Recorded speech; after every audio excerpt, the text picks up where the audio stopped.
चूरू जिले में अपराधियों पर आर्थिक चोट करेगी चूरू पुलिस। 26 बड़े बदमाश रडार पर 3 करोड़ 61 लाख की अवैध संपत्ति कुर्क करने की तैयारी। चूरू जिले में अपराध पर अंकुश लगाने के लिए चूरू पुलिस ने अब बदमाशों की आर्थिक कमर तोड़ने की रणनीति अपनाई है। पुलिस ने जिले के 26 बड़े अपराधियों को चिन्हित कर उनके करीब 3 करोड़ 61 लाख रुपए की अवैध संपत्तियों को कुर्क और जब्त कराने की प्रक्रिया तेज कर दी है। इस संबंध में बीएनएसएस की धारा 107 के तहत 26 इस्तगासे न्यायालय में पेश किए जा चुके हैं। एसपी निश्चय प्रसाद एम के अनुसार पुलिस कार्रवाई का उद्देश्य अपराधियों को केवल जेल भेजना नहीं बल्कि अपराध के जरिए अर्जित की गई संपत्ति और आर्थिक संसाधनों पर प्रहार कर उनके पूरे नेटवर्क को कमजोर करना है। वर्तमान में 19 मामले न्यायालय में विचाराधीन है, जबकि 5 मामलों में न्यायालय द्वारा कार्रवाई ड्रॉप की जा चुकी है। एसपी निश्चय प्रसाद एम ने बताया कि जिले के सरदार शहर और राजगढ़ थानों में 4-4, बिदासर से 3, रतनगढ़, रतननगर और तारानगर से 2-2 तथा चूरू कोतवाली, चूरू सदर, सुजानगढ़, शाहबाद, सालासर, भानीपुरा, दूधवाखरा, हमीरवास और भालेरी थानों से एक इस्तगासा न्यायालय में पेश किया गया है। चूरू पुलिस द्वारा सिर्फ अपराधियों के खिलाफ मुकदमा ही दर्ज करना ही हमारा मेन मकसद नहीं है। उनकी जो आर्थिक बैकबोन है, आर्थिक कंडीशन है, उन्होंने जो भी इस अपराध के क्षेत्र से उन्होंने जो भी कमाई किया है, अर्जित किया गया, उनके खिलाफ भी लगातार एक्शन कर रहा है। पुलिस की कार्रवाई संपत्ति कुर्की तक सीमित नहीं रही। पेपर लीक मामले में मुख्य आरोपी यूनिक भांबू की चूरू जिला मुख्यालय स्थित अवैध संपत्ति पर बुलडोजर चलाकर उसे जमींदोज किया जा चुका है। इसी तरह हमीरवास थाना क्षेत्र में भी एक बदमाश के अवैध निर्माण को ध्वस्त किया गया। राजगढ़ में गैंगस्टर के भवन पर हुई कार्रवाई भी इसी अभियान का हिस्सा रही। हमारी तरफ से 107 बीएनएसएस जो है उसके तहत हमने ऑलरेडी एक मुकदमे में सफलतापूर्वक गाड़ी का जब्त करके नीलामी करके राजकोष में जमा भी करवाया गया है। उसी के साथ साथ और एक प्रकरण में भी हमने एक बदमाश का गाड़ी को जब्त करके नीलामी करने का भी अभी प्रोसेस में है। सालासर पुलिस की कार्रवाई इस अभियान में खास रही। पुलिस ने सालासर थाने के हिस्ट्री शीटर भागीरथ उर्फ फिडिया उर्फ भागेश उर्फ पिंटू प्रजापत निवासी वार्ड संख्या 9 सालासर को चिन्हित किया। इसके बाद नए कानून के तहत सुजानगढ़ एसीजेएम कोर्ट में इस्तगासा पेश किया गया। न्यायालय से नीलामी के आदेश मिलने के बाद सुजानगढ़ तहसीलदार ने कार की नीलामी करवाई। इससे 1,85,000 रुपये की राशि प्राप्त हुई, जिसे राजकोष में जमा करवाया गया। एसपी निश्चय प्रसाद एम ने कहा कि बीएनएसएस की धारा 107 के तहत की जा रही कार्रवाई का मकसद अपराध से अर्जित अवैध संपत्ति को जब्त कर अपराधियों के आर्थिक संसाधनों पर प्रभावी चोट करना है। उन्होंने कहा कि जिले में यह अभियान जारी रहेगा। तो वैसे ही हमने लगभग 26 के आसपास चिन्हित किया गया। उसके अलावा भी बहुत सारे अन्य चिन्हित किया गया, तो उनको भी जल्द से जल्द इसके तहत इनकी जो संपत्ति है उनको जब्त करके उनकी आर्थिक नुकसान करने की प्रयास में है। साथ ही बहुत सारे हिस्ट्री शीटर्स हैं जिन्होंने अवैध तरीके से अपने भवन का निर्माण किया गया, अवैध तरीके से उन्होंने संपत्ति अर्जित किया, उनके खिलाफ भी हमने उनके खिलाफ एक्शन लिया। एक मुकदमा बिदासर के एक प्रकरण में उनके एक हिस्ट्री शीटर है, उनकी मकान तोड़ने का भी कार्य किया गया था। साथ में अभी रिसेंटली दूधवा क्षेत्र में लगभग 27 लड़के मिले थे गैंग के संबंध में आके इकट्ठा हुए थे, जिनमें से 10 हैबिचुअल ऑफेंडर्स थे, सक्रिय अपराधी थे और 4 हिस्ट्री शीटर्स भी थे। उनके भी बहुत सारे गाड़ी और इनकी संपत्ति संबंधित भी हमने सूची बना रखी है, बहुत सारे जब्त भी किया गया। तो आगे इनके खिलाफ भी कार्रवाई किया जाएगा। पारिवारिक बैठक अभियान के तहत 2 साल से अलग रह रहे दंपति में करवाया गया राजीनामा। महिला थाना पुलिस की रही अहम भूमिका। चूरू जिला पुलिस के पारिवारिक बैठक अभियान के तहत चूरू महिला थाना पुलिस ने करीब 2 साल से अलग रह रहे पति पत्नी के बीच चल रहे विवाद को राजीनामे के जरिए सुलझाते हुए दोनों को फिर साथ रहने के लिए राजी कर लिया।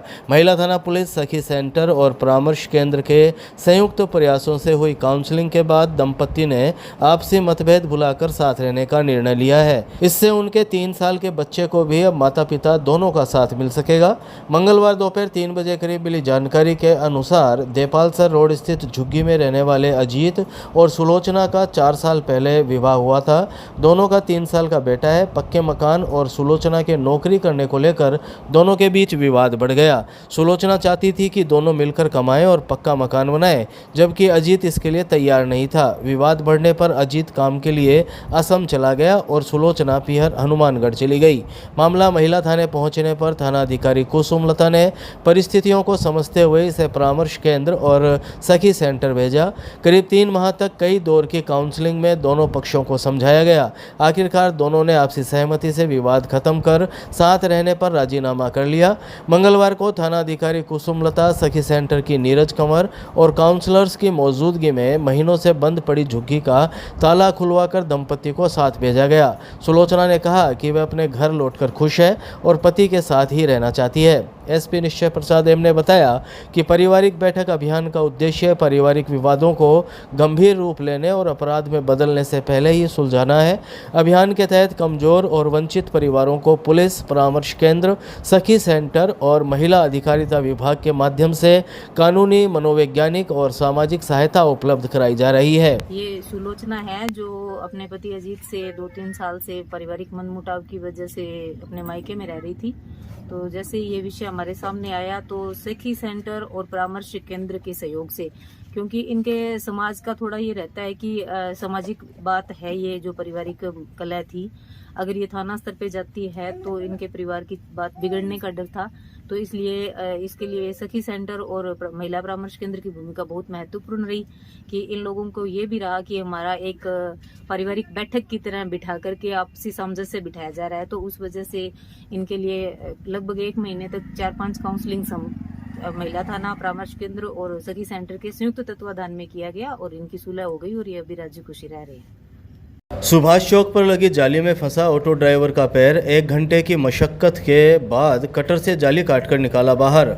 चूरू शहर के सुभाष चौक पर बीती रात एक ऑटो ड्राइवर का पैर नाले पर लगी टूटी जाली में फंस गया। जाली में युवक का पैर करीब 1 घंटे तक फंसा रहा। पैर फंसने से युवक दर्द से कराहता रहा। करीब 1 घंटे की मशक्कत के बाद आखिरकार लोगों की सूझबूझ से जाली का कटर से काटकर ऑटो चालक के पैर को बाहर निकाला गया।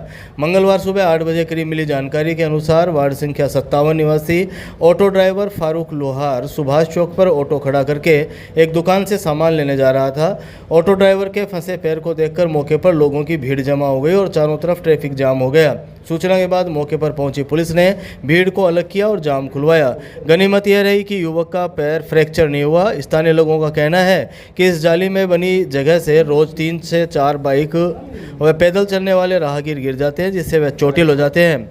लोगों ने नगर परिषद पर आरोप लगाते हुए कहा कि यह जाली पिछले 3 महीने से टूटी पड़ी है, फिर भी परिषद का इस ओर ध्यान नहीं जा रहा। आज भी इस नाले में गिरने से 3 हादसे हो गए, जिसमें एक बाइक सवार और एक महिला भी गिरकर चोटिल हो गए थे। तीसरा ये हादसा हुआ। लोगों का कहना है कि 181 पोर्टल पर भी इसकी शिकायत की गई थी, लेकिन अभी तक इसका कोई समाधान नहीं हुआ। जिले में निकाय चुनाव की तैयारियों की जिला कलेक्टर ने की समीक्षा। अधिकारियों को दिए समयबद्ध व्यवस्थाओं के निर्देश। चूरू जिले में नगर निकाय आम चुनाव 2026 की तैयारियों को लेकर जिला निर्वाचन अधिकारी एवं जिला कलेक्टर अभिषेक सुराणा ने मंगलवार को जिला परिषद सभागार में रिटर्निंग अधिकारियों और विभिन्न प्रकोष्ठ प्रभारियों की बैठक ली। बैठक में अब तक की निर्वाचन गतिविधियों और व्यवस्थाओं की बिंदुवार समीक्षा कर अधिकारियों को जरूरी निर्देश दिए गए। बैठक में एसपी निश्चय प्रसाद एम सहित प्रशासनिक और पुलिस अधिकारी मौजूद रहे। शाम 4 बजे करीब मिली जानकारी के अनुसार कलेक्टर सुराणा ने कहा कि स्वतंत्र, निष्पक्ष, पारदर्शी और शांतिपूर्ण चुनाव कराना प्रशासन की सर्वोच्च प्राथमिकता है। उन्होंने राज्य निर्वाचन आयोग के निर्देशों की अक्षरशः पालना करते हुए सभी कार्य निर्धारित समय सीमा में पूरे करने तथा अधिकारियों के बीच बेहतर समन्वय बनाए रखने के निर्देश दिए। उन्होंने मतदान केंद्रों पर मूलभूत सुविधाओं, मतदान दलों के गठन और प्रशिक्षण, मतदाता सूची, ईवीएम, निर्वाचन सामग्री, कार्मिक प्रबंधन, परिवहन, संचार व्यवस्था और मतगणना स्थल की तैयारियों की समीक्षा की। उन्होंने कहा कि किसी भी स्तर पर कमी सामने आने पर उसे तत्काल दूर किया जाए। एसपी निश्चय प्रसाद एम ने कानून व्यवस्था की तैयारी की जानकारी देते हुए संवेदनशील और अति संवेदनशील क्षेत्रों पर विशेष निगरानी रखने के निर्देश दिए। एडीएम अर्पिता सोनी ने प्रकोष्ठ प्रभारी के दायित्वों की जानकारी दी, जबकि सीईओ श्वेता कोचर ने स्वीप एवं मतदाता जागरूकता गतिविधियों की समीक्षा की। निकाय चुनाव को लेकर ब्लॉक कांग्रेस कार्यालय मंडेलिया हाउस में कांग्रेस प्रदेश उपाध्यक्ष की मीटिंग। कहा, इंटरनल सर्वे में सामने आएगा वार्ड का जिताऊ चेहरा, जनाधार वाले दावेदार को मिलेगा टिकट। चूरू में नगर निकाय चुनाव 2026 की तैयारियों के बीच कांग्रेस ने वार्ड पार्षद पद के लिए टिकट वितरण की प्रक्रिया तेज कर दी है। मंगलवार को चूरू शहर एवं देहात ब्लॉक कांग्रेस कार्यालय मंडेलिया हाउस में राजस्थान प्रदेश कांग्रेस कमेटी के उपाध्यक्ष रफीक मंडेलिया ने पार्षद पद के लिए आवेदन करने वाले दावेदारों से रूबरू होकर चुनावी तैयारियों पर चर्चा की। शाम 5 बजे करीब मिली जानकारी के अनुसार मंडेलिया ने बताया कि राजस्थान प्रदेश कांग्रेस कमेटी और चूरू जिला कांग्रेस कमेटी की ओर से आवेदनकर्ताओं को लेकर इंटरनल सर्वे शुरू कर दिया गया है। सर्वे के आधार पर प्रत्येक वार्ड में दावेदारों की स्थिति और जनाधार की रिपोर्ट तैयार की जा रही है। इसके बाद वार्ड में जिताऊ और टिकाऊ उम्मीदवार के नाम पर विचार किया जाएगा। उन्होंने कहा कि टिकट वितरण में किसी प्रकार का भेदभाव नहीं किया जाएगा। जिस उम्मीदवार का अपने वार्ड में मजबूत जनाधार और जनता के बीच बेहतर पकड़ होगी, पार्टी उसी को प्राथमिकता देगी। टिकट के अंतिम निर्णय में प्रदेश कांग्रेस कमेटी, जिला कांग्रेस कमेटी और चूरू शहर ब्लॉक कांग्रेस कमेटी की भूमिका रहेगी। मंडेलिया ने कहा कि प्रदेश कांग्रेस कमेटी के निर्देशानुसार टिकट वितरण में युवाओं और महिलाओं को अधिक महत्व दिया जाएगा। हर वार्ड के अंदर 10 से 15 उम्मीदवार के निवेदन आए हैं। हम उसके अंदर सर्वे करके जो पार्टी को जिताऊ कैंडिडेट है उसको टिकट देने की कोशिश करेंगे। हर समाज को नेतृत्व देने की कोशिश करेंगे।